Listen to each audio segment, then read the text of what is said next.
Eh bien, nous voici à l'orée de cette ultime séance de qualification préalable au Grand Prix du Brésil qui ouvrira tout à l'heure la saison 1994 de Formule 1, ici dans la tribune des supporters de Senna, alors que Johnny, tout le monde se rue en piste, c'est plutôt inhabituel. Surtout des seconds couteaux à ce qu'on peut voir actuellement. Les caïds ont la force toujours d'attendre la fin des essais pour faire un temps, la piste est meilleure, mais là, le temps est incertain. Peut-être vont-ils se joindre aux Barrichello et Herbert qui sont actuellement en action. En tout cas, c'est Rubens Barrichello que nous avons à l'image pour l'instant. C'est un Brésilien qui est très aimé ici. On peut s'en rendre compte lorsqu'il arrive. Vous savez que ses compatriotes sont Christian Fittipaldi et évidemment Ayrton Senna. Rubens Barrichello pilote cette Jordan à moteur Hart. Et le temps de base pour Rubens Barrichello, eh bien c'est 1:16.386, tout simplement la pole position établie hier après-midi par Ayrton Senna et sa Williams Renault. Barrichello qui, comme Fittipaldi et Senna, est originaire de Sao Paulo, et la présence de 3 pilotes polistes en piste à Interlagos et à tout pour enflammer le public, évidemment, Jean-Louis. Alors vous pouvez remarquer que sur l'aileron arrière de la Jordan de Barrichello, eh bien, il y a une toute petite excroissance. C'est la nouvelle position des caméras embarquées. Bien sûr, un petit point d'appui supplémentaire sur cet aileron arrière. C'est très amusant à voir et ça nous donne bien sûr d'autres perspectives. Alors là, à la reprise, à la sortie de ce virage en montée, les pilotes sont gênés par l'absence d'antipatinage. Le règlement technique 1994 interdit l'utilisation d'un système électronique d'antipatinage, ce qui complique la tâche des pilotes, mais ils sont là pour ça.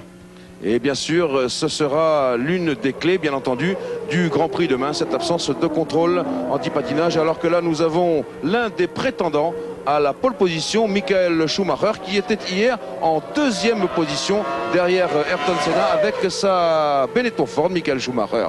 Donc c'est la Benetton Ford V8 contre la Williams Renault, un moteur V10. Une Benetton Ford que l'on peut voir ici sur le plan de face avec un tout petit aileron à l'arrière. Chez Benetton, on a essayé de redonner de la vitesse de pointe à ces voitures par rapport aux Williams et aux Ferrari qui sont très rapides en ligne droite. Mais les pilotes en pâtissent un petit peu en virage, les voitures manquent un petit peu d'appui. Et aussi bien Schumacher que Verstappen doivent se battre avec leur voiture dans les virages. Mais ils sont néanmoins très rapides. 1:16.386 pour Senna hier. On attend le temps de Schumacher qui ne s'affiche pas sur notre écran. Mais vous savez, ici, la saison débute. Tout le monde doit trouver sa place, y compris le réalisateur. Et pendant que Schumacher est en train d'arriver, nous surveillons notre écran de chronométrage et qui va nous donner bientôt le résultat de la tentative du jeune pilote allemand. Senna démarre alors que Schumacher passe devant la ligne de chronométrage. 1:16.290, pole position donc pour Michael Schumacher qui vient de la subtiliser là à Ayrton Senna que vous voyez démarrer aussitôt et avec des pneus neufs, Johnny. C'est une surprise parce que la Williams est quand même beaucoup plus puissante que la Benetton. La Benetton a déchargé ses ailerons et cela n'a pas empêché Schumacher d'accomplir cet exploit, mais on peut s'attendre à un autre exploit de la part de Senna qui a vraiment la meilleure voiture du lot et là qui part survolter plus que jamais devant son public avec une voiture impeccablement réglée et des pneus neufs comme vous l'avez souligné. Alors donc ces pneus que l'on regardera au fil des tours, car bien sûr, il faut le répéter une fois encore, l'absence d'antipatinage entraîne d'assez considérables dégradations des enveloppes à l'arrière des Formule 1 qui vont vivre demain le Grand Prix du Brésil et par conséquent, il se passe quelque chose sur la voiture de Senna. J'ai l'impression que le moteur de Senna éprouve quelques problèmes. De la fumée s'échappe d'un échappement.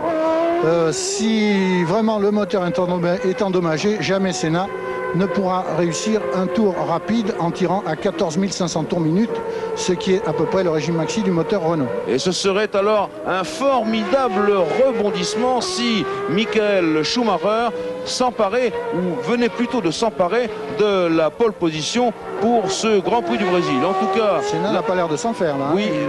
Oui, et la voiture quand même continue de fumer un tout petit peu. On va surveiller ça de près. Peut-être que c'est un trop plein. Ah non. Oh là là, il fume.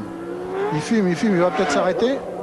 Et non. Et non, eh bien... Il tente le coup, il tente le coup. Il tente le coup, sincèrement, on mesure là la force de Senna, car je peux vous dire que si son moteur va exploser ou continue de perdre de l'huile comme ça, il peut y avoir de l'huile sur les pneus et vous en connaissez le résultat, ce serait le tête à queue, voire la sortie de piste irrémédiable. Bravo Senna, et ça continue de fumer. Quel courage et quelle détermination.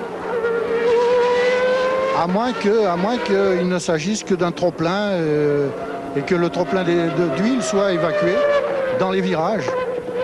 Si Senna ne s'arrête pas, c'est qu'il n'y a quand même pas d'alerte à bord. Oui, il n'y a pas de voyant qui pourrait s'allumer indiquant une perte de pression d'huile. Il n'y a pas de voyant de température d'eau indiquant une perte d'eau, car on ne sait pas très bien. Il est en avance. Oui, ce qui sort. Ah oui, une 567, c'est mieux, 1 seconde et demie. C'est énorme, c'est énorme. Donc aucun risque pour l'instant sur la voiture de Senna. Le moteur, apparemment, le moteur n'a rien du tout. Il marche comme un roi. Et là, on a vu qu'avec un surcroît de puissance, la voiture a légèrement décroché de l'arrière, mais Senna a redressé et il est en pleine vitesse dans la ligne droite. Une 290, le temps de Schumacher à battre. Senna proche de la ligne de chronométrage est top et il reprend la pole position avec 161 millièmes de mieux. Voilà, le public réagit tout de suite. Frank Williams aussi d'ailleurs. Et toute l'équipe Williams-Renault autour de lui, bien sûr. On guette naturellement les réactions autour de toute cette équipe qui est maintenant totalement dévolue, comme le public, oserais-je dire, à Ayrton Senna. Dans la ligne droite, vue de face, on voit sur la Williams que l'aileron arrière est nettement plus important que celui de la Benetton. C'est un avantage pour Ayrton. Il a de la puissance qui lui permet de tirer un gros aileron et d'avoir plus d'adhérence dans les virages. Et Senna sait utiliser cet avantage, il n'y a pas de doute. Alors qu'on vient de voir sur les chronos qui défilent que Alesi était toujours en 3e position devant Hill, c'est-à-dire la Ferrari précédant la Williams-Renault de l'équipier de Senna. Senna qui va probablement rentrer au stand de Williams maintenant, après avoir repris son bien et peut-être partir vers sa 63e pole position. Je vous rappelle que le Brésilien est recordman en la matière. Mika Hakkinen. Mika Hakkinen au volant de la McLaren Peugeot qui depuis le début des essais du Grand Prix du Brésil est en but avec un problème d'accélérateur qui se coince et qui gêne terriblement et Hakkinen et Brundle dans le pilotage de la McLaren. Et le voilà, celui que tous les Français attendent, Jean Alesi en 3e position et puis en 4e position, car Damon Hill, au moment où nous vous parlions, était en train de lui subtiliser la 3e place. Et regardez avec quelle détermination Jean Alesi remue cette Ferrari. Il nous disait ce matin qu'il allait trouver quelques réglages un peu plus pointus pour peaufiner l'équilibre de cette voiture qui en manque quelque peu, je crois, Johnny. On sent qu'il la pilote avec beaucoup de doigté. Elle doit être très sensible au moindre changement de cap. Ouh là là, les gros nuages qui approchent de Sao Paulo me font un petit peu redouter la pluie. Mauvais signe que ces nuages qui étaient au-dessus du lac et donc très proche du circuit d'Interlagos. Hakkinen actuellement en action ici avec la McLaren Peugeot, qui est comme Alesi, un des outsiders de cette course et qui peut très bien se qualifier derrière les favoris que sont les Williams et les Benetton. Alors que sur nos écrans de chronométrage, eh bien Jean Alesi a magnifiquement repris la 3e place à Damon Hill et j'espère que nous allons en rester là. Ce serait formidable pour la Scuderia Ferrari. Oui, le voilà, Damon Hill. Ce serait formidable pour la Scuderia Ferrari que de partir demain à la corde de la 2e ligne. Ce serait même un exploit personnel de Jean Todt et de ses hommes et bien sûr de Jean Alesi. Damon Hill. C'est très fort ce qu'a fait Jean là parce que déjà hier il avait signé le 3e temps en 1:17.7. Ça lui apparaissait vraiment la limite extrême de la Ferrari. Tout à l'heure, quand Damon a fait 1:17.5, on croyait que Jean devrait se contenter du 4e temps. Il a battu le temps de Damon Hill de 2 dixièmes. Il a fait 1:17.3, c'est absolument exceptionnel. Mais là, sans doute que Damon va sortir une carte maîtresse de son jeu. Avec la Williams, c'est plus facile actuellement qu'avec la Ferrari. En tout cas, s'il n'y parvenait pas, eh bien, il faudrait quand même trouver une légère excuse à Damon Hill. Il est resté en panne pratiquement alors que Senna est en train de regarder la performance de son équipier. Damon Hill, oui, il est resté en panne toute la séance de vendredi matin. Pour une raison un petit peu stupide, l'extincteur de bord, oui, c'est que la voiture n'est pas parfaitement au point et qu'il ne veut pas sacrifier l'usure de ses pneus. Vous savez que le nombre des pneus est limité à 7 trains par pilote pour l'ensemble du week-end. Là, la pluie approche. Et qu'il faut économiser la gomme. La pluie se rapproche, Senna est reparti, quelques gouttes sur l'écran de la caméra. Oui, Damon Hill en 2 secondes, l'extincteur et des problèmes électriques. L'extincteur s'était déclenché intempestivement dans sa voiture hier matin aux essais, et lorsqu'il a repris la piste avec les mécaniciens et nettoyé, là ça glisse, hein. Oui. Après que les mécaniciens aient nettoyé les projections de l'extincteur, eh bien il y a eu un court-circuit général à bord et la Williams de Damon Hill s'est arrêtée sans que celui-ci ait pu accomplir les essais de hier matin, ce qui le handicape jusqu'à maintenant. Oh là alors là, que nous sommes à bord de la Williams Renault de Senna, que vous voyez que les caméras, en même temps que la piste, se chargent de plus en plus de pluie et d'humidité. Et je vous fais remarquer que Senna rentre, et il a raison, car je suis même certain qu'il était en pneu slick, c'est-à-dire en pneu lisse, fait pour le sec, et que dans ces conditions, la conduite d'une Formule 1 devient extrêmement périlleuse, pour ne pas dire plus. Voilà, on rentre la Williams. J'ai peur, Jean-Louis, que le sort en soit jeté et que la pole position ne puisse plus lui être ravie par Schumacher. Et bien sûr, ce serait donc la 63e pole position d'Ayrton Senna. Ben oui, là maintenant, il redouble. Alors qu'il reste à peu près 25 minutes dans cette séance de qualification, et que Verstappen, vous voyez, débute ici en Formule 1 et bien entendu en fait la triste expérience. Mais ce n'était pas grave. Et regardez, sous la pluie qui tombe, ça c'est formidable. Ça c'est quand même tout à fait exceptionnel. Ben là, Senna va essayer de voir où il mettra les pieds, si je puis dire, dimanche pendant le Grand Prix, s'il fait ce temps-là, ce qui est très possible. Là, il sort du S qui s'appelle S Senna, qui a été spécial. Oh là là, la grosse flaque. Le S Senna, dont je voulais vous dire, oui. Qui a été spécialement réaménagé au plan du drainage pour éviter une grosse coulée d'eau, mais je vois que oui, l'écueil n'a pas été évité. Il y a toujours. On va voir, là, il va repasser dedans. Oui, eh bien c'est loin d'être réussi. Oh là là.